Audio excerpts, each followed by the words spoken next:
Okay, so I've been in real estate and lending for 15 years now. A lot of things change. A few questions keep getting answered time and time again. And just about at the very top of that list is it cheaper to rent or is it cheaper to buy? Now, I've heard the question a million times. I've seen a bunch of different answers on it. I've got a fresh take on it today, so stick around.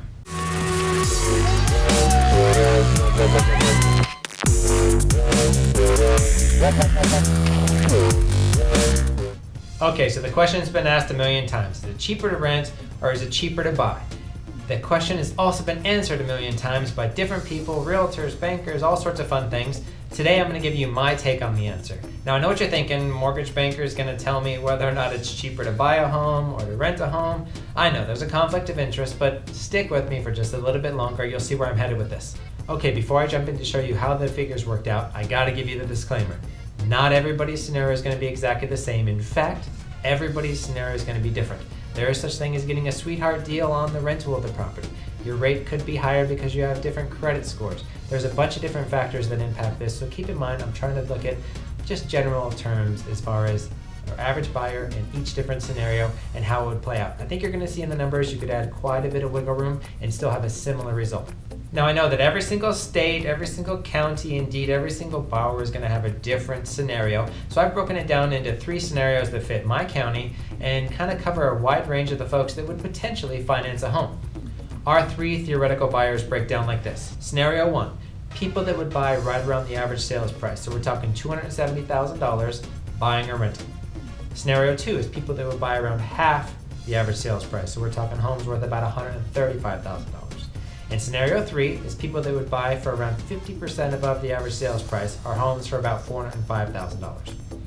Alright, so instead of doing a bunch of market analysis to figure out what the exact rents are for a home that's worth like $270,000, I just skipped that altogether. And so what we're going to do is we're going to show how much it costs to own that home for 7 years, and then reverse calculate what the effective rent would have to be on a monthly basis, and then you can decide whether or not you can actually rent a $270,000 home for that much. If you think you can, maybe renting's better.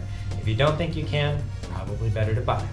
Scenario number 1, we're talking a buyer that's going to buy right around $270,000 and a similar renter that's going to rent that exact same home.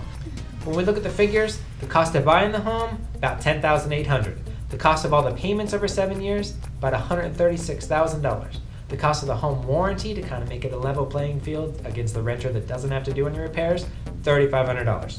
When they go to sell the home after 7 years, it's going to cost them about $24,800.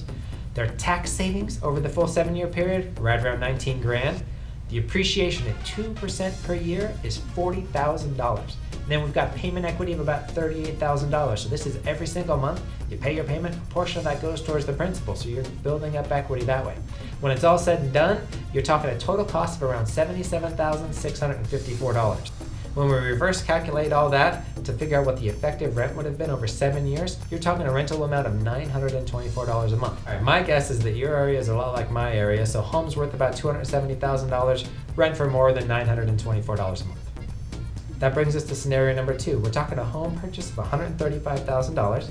Won't go through all the individual pieces, but when it's all said and done, a total cost of $44,038. Now, if we reverse calculate that, that's an effective rent payment of $524 a month. Once again, I'm sure your area is much like mine, home for $135,000. It rents for a little more than $524 a month. Moving on to our final scenario, scenario number 3, a home right around $405,000. When all the math settles down, we're talking $98,050 for the total cost over a 7-year period. Reverse calculating that, that's an effective rental payment of $1,167. I'm going to sound like a broken record. My area, your area, most areas, you just can't rent a $405,000 home for $1,167 a month. Now, I'm sure for many of you out there, this is not a huge surprise, but if you have a specific scenario you'd love for me to go over, just give me a call, 480-744-6040. I can take a look at it, let you know exactly what it's going to cost for you or your client to buy a home versus renting that exact same home. We'll figure out which one's best for you. Now, if you're liking the videos, please click on the like button. If you know of anybody that could benefit, especially from today's information, please share the video on over with them. And if you want to make sure you get all of our videos every single week, click on the subscribe button. Thanks, and we'll talk to you soon.